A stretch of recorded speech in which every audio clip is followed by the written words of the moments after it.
मित्रांनो, या व्हिडिओच्या माध्यमातून मी तुम्हाला एक असं कीटकनाशक सांगणार आहे ज्याची फवारणी केल्यानंतर तुमच्या एकतर जी फवारणी करताय त्याचा रिझल्ट दीर्घकाळ पाहायला मिळणार आहे। तुम्ही कोणत्याही रासायनिक केमिकल कीटकनाशकाचा जर फवारणीमध्ये वापर केला तर जास्तीत जास्त 10 ते 15 दिवसाच्या आसपास आपल्याला त्या औषधाचा तिथं रिझल्ट पाहायला मिळत असतो। परंतु एक जैविक ऑर्गॅनिक रासायनिक सुद्धा आहे शेतकरी मित्रांनो, एक जैविक रासायन म्हणजे जैविक केमिकल सुद्धा आपल्याला पाहायला मिळतं, तर ते म्हणजे नीम ऑइल। हो शेतकरी मित्रांनो, मी तुमचा मित्र सगळ्यात अगोदर या व्हिडिओमध्ये तुमचे सहर्ष स्वागत करतो। जर तुम्हाला आपले व्हिडिओज आवडत असतील तर निश्चितच आपल्या चॅनलला सबस्क्राइब करून घ्या। हा व्हिडिओ इतर शेतकरी मित्रांच्या व्हॉट्सअप ग्रुपला सुद्धा शेअर करायला मात्र विसरू नका। हो मित्रांनो, मी एक अशा घटकाबद्दल इथं बोलतोय जो की आपले लिंबाचे झाडं असतात पहा, त्याला ज्या लिंबोळ्या लागतात तर त्या लिंबोळ्यापासून जे काही नीम ऑइल आहे तर ते आपल्याला काढलेलं पाहायला मिळतं। आता हे जे नीम ऑइल आहे मित्रांनो, हे कशा प्रकारे आपल्या पिकावरती ज्या काही रस शोषण करणारे किडी असतात तर त्यांना नियंत्रण करण्याचं काम करतं, सगळ्यात अगोदर आपण ते समजून घेऊया। मित्रांनो, जे नीम ऑइल असतं तर याच्यामध्ये अझाडायरेक्टिन या नावाचे एक केमिकल घटक किंवा रसायन आपल्याला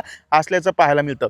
आता हे जे अझाडायरेक्टिन असतं, ज्यावेळेस आपण कोणत्याही पिकावरती याची फवारणी करतो तर त्या पिकावर येणाऱ्या सर्व प्रकारच्या किडी, मग त्याच्यामध्ये पांढरी माशी असेल, थ्रिप्स असेल, त्याच्यासोबतच शेतकरी मित्रांनो मावा असेल किंवा इतर सर्वच प्रकारचे जे काही रस शोषण करणारे किडी आणि त्याच्यासोबतच ज्या काही पान खाणाऱ्या अळ्या असतील किंवा फळ पोखरणाऱ्या अळ्या असतील किंवा शेतकरी मित्रांनो आपले मका पिकामध्ये जी काही पोंग्यामध्ये लष्करी अळी असते पहा, तर त्या लष्करी अळीचं नियंत्रण करण्यासाठी किंवा सर्वच ज्या काही रस शोषण करणाऱ्या किडीचं नियंत्रण करण्यासाठी आपल्याला हे जे काही अझाडायरेक्टिन आहे हे काम करताना पाहायला मिळतं। मग आता हे काम कसं करतं, सगळ्यात अगोदर आपण याची ज्यावेळेस आपल्या पिकावरती फवारणी करतो तर फवारणी केल्यानंतर हे जे आहे तर आपल्या पिकाचे पूर्णपणे प्लांटमध्ये जातं, म्हणजे पानावरती जरी पडलं तर पूर्णपणे आंतरप्रवाही ॲक्शन आपल्याला हे दाखवताना पाहायला मिळतं। आपल्या पिकाला इतकं कडू करून टाकतं की त्याच्यावरती ज्या काही रस शोषण करणाऱ्या किडी जर आल्याच तर त्या किडी त्या पानामधला रस शोषण करून घेऊ शकत नाही, इतकं कडू होऊन जातं। जरी त्या किडीने रस शोषण करून जरी घेतला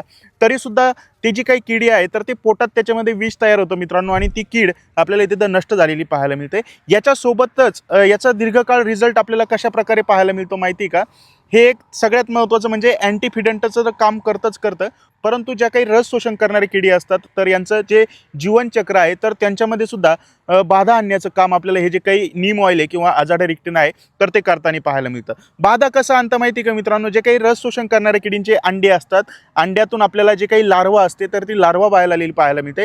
लार्वा नंतर त्याचा जो काही नीम्स आहे, थोडक्यात पिल्लं आहे त्याचे, तर ते पिल्लं तयार झालेले पाहायला मिळतात, आणि पिल्लानंतर जी काही आळी असेल किंवा पांढरी माशी असेल किंवा थ्रिप्स असेल तर ह्या रस शोषण करणारी किडी आपल्या त्या पिकावरती आलेल्या पाहायला मिळतात। मग हे जी त्याची सायकल ही डिस्टर्ब कसं करतं, अंड्यातून जी काही लार्वा आहे तर तीच बाहेर येऊ देत नाही। जर लार्वा असेल तर लार्वामधून जे काही त्याचे पिल्लं आहेत तर ते पिल्लंच तयार होऊन देत नाही। जर पिल्लं तयार झालेले असेल तर पिल्लापासून जे काही आळी आहे किंवा त्यांची प्रौढ अवस्था आहे तर ती प्रौढ अवस्थात तिथं तयार होऊ न देण्याचं काम करतं हे नीम ऑइल। म्हणजे त्यांची जी मेटामॉर्फोसिस सिस्टम असते शेतकरी मित्रांनो, तर ती पूर्णपणे स्टॉप करण्याचं काम नीम ऑइल आपल्याला करताना पाहायला मिळतं। आणि निश्चितच तुम्ही वर्षानुवर्षभरापासून नीम ऑइल किंवा अझाडायरेक्टिन हा घटक असलेल्या औषधांचा फवारणीमध्ये वापर करत असतील।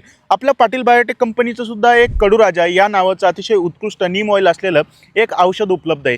हो शेतकरी मित्रांनो, हे इतकं कडू आहे, जर तुमच्या चुकून हाताला जरी लागलं तर तुम्ही 3-4 दिवस प्रॉपर जेवण करू शकत नाही, प्रॉपर कोणतीही गोष्ट खाऊ शकत नाही। तुमच्या हाताला जरी लागलं तर तुमची जी तोंड आहे किंवा जीभ आहे तर ती आपल्याला पूर्णपणे कडू झालेली पाहायला मिळते। मग आता आपल्याला कडूराजाचा वापर कसा करायचा आहे, सगळ्यात अगोदर काही आपल्याला काळजी घेणं गरजेचं आहे, ज्याच्यामध्ये आपल्याला सगळ्यात अगोदर हातामध्ये हातमोजे घालायचे आहेत, तोंडाला पूर्णपणे मास्क लावून घ्यायचा आहे फवारणी करताना, जेणेकरून आपल्याला त्याचं कुठल्याही प्रकारे कडवतपणा येणार नाही। जरी तोंड कडू झालं ना मित्रांनो तरी सुद्धा आपण काही त्या माणसाला कुठल्याही प्रकारची नीम ऑइलची इजा होत नाही। जर तोंड कडू झालं तर अशा टायमाला जे लिंबू असतं पहा, लिंबू आपल्या तोंडामध्ये पिळून घ्यायचं, पूर्णपणे कडवटपणा जो आहे तर तो आपला गायब झालेला तिथं पाहायला मिळू शकतो। मग आता कडूराजाचा वापर कसा करायचा मित्रांनो, तुम्ही कोणत्याही पिकावर केव्हाही कोणत्याही कीटकनाशकासोबत, कोणत्याही बुरशीनाशकासोबत, कोणत्याही टॉनिकसोबत जर कडूराजा 15 मिली प्रति 15 लिटर फवारणी पंपसाठी जर वापरलं तर आपल्या पिकांवर येणारे जे काही रस शोषण करणारे किडी आहेत तर त्या नॅचरली कंट्रोल झालेल्या आपल्याला पाहायला मिळतील।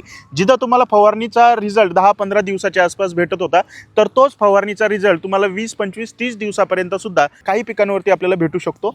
तर निश्चितच जर तुम्हाला फवारणीचा कार्यक्षमता वाढवायची असेल आणि आपला फवारणीवरील खर्च कमी करायचा असेल, रिपीटेड आपल्याला ज्या फवारण्या कराव्या लागत असतील तर त्यांचा खर्च कमी करायचा असेल तर तुम्ही कडूराजा या औषधाचा आवर्जून वापर करून पहा। जर याचा वापर केला असेल तुम्ही याच्या अगोदर याचा रिझल्ट कसा आला आहे या व्हिडिओच्या खाली कॉमेंट सेक्शनमध्ये कॉमेंट करायला सुद्धा विसरू नका.